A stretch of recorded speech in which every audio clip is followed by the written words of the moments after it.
Are here at the desk to discuss professional capital management founder and CEO Anthony Pompliano. Great to have you here. So let's take a look at the backdrop of what's happening before this big meeting with Xi Jinping. We have a number of new trade deals and frameworks that came out of this trip to Asia, including Malaysia, Cambodia, Thailand, Vietnam, Japan, South Korea, all of those leading up to the president saying to China, hey, let's make a deal. Also just announced by the president, $350 billion in U.S. investments in return for a 15% reduced auto tariff in South Korea. So what is your take ahead of this big meeting that we're going to watch? I think what we're watching is Dealmakers make deals. And you're seeing that there was immense pressure. There was a lot of posturing. There was a whole soap opera of the trade tariffs and the trade pressures. But now you have the Dealmakers coming to the table, and they're going to get the deal done. And I think one of the interesting things about China and the U.S. is we would love to decouple. Everyone would love to not be dependent on each other. But these two countries are the largest economies in the world. They need to work together. And you now have everything set out for them to get the deal done. I think they'll get it done. What do you think is going to be more pressing, TikTok or soybean purchases? Well, look, I think China making the soybean purchase is kind of like an olive branch is a good sign. But really, at the end of the day, what type of economy do we want? Do we want a technology economy, or do we want one where the physical analog world is important? And, the truth is both are really important. And so I think what you're going to start to see is a little bit of horse trading. You're going to see them say, hey, you know what, maybe we'll be a little bit looser when it comes to soybean stuff, but we're going to take a little bit more when it comes to TikTok. And my guess is that TikTok is actually a bigger threat than the soybeans. But, again, the farmers in America, they're very loud. Scott Bessent, soybean farmer himself, and he obviously is saying, hey, look, let's get this done as well. Look, I agree this is both. They both have to be on the table because the economy's integral, not separated. Percentages vary. But there's also something here that I don't see getting a lot of attention.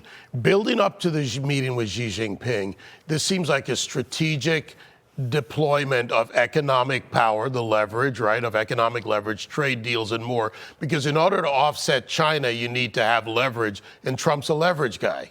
Well, I do think that both countries have been very strategically trying to lessen their dependence on each other, right? I think something like 14% of exports from China now come to the United States. It used to be a lot higher. So China obviously doesn't want to be dependent on us. We don't want to be dependent on them. But at the same time, there's certain things that we probably don't want to make here in America. And, one of the things that I think is the public narrative that is completely wrong is that America is not good at making things.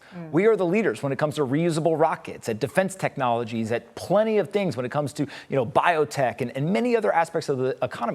And so if you say, hey, do we want to make T-shirts and sneakers, or do we want to make reusable rockets and defense equipment? I think we'd rather be in the high-tech area. And so I do think that the United States is able to continue to lead on this global stage, but we're going to still need China for many things. And so I think that's why you're seeing them come together. And both countries, they don't want the pain. They want to get a deal done. Hopefully they'll get it done today. All right, so to avoid some of the pain here at home, Fed rate cuts, FOMC meeting, the board votes 10-2. But then you look at some of the factors that are out there. Atlanta Fed, for example, has GDP at 3.9%. They were 3.0, 3.8 the prior month, so above 3. We get this vote. Myron made the case for a 50 basis point cut. Next steps, mortgage rates are going to come up in December. Other things come up.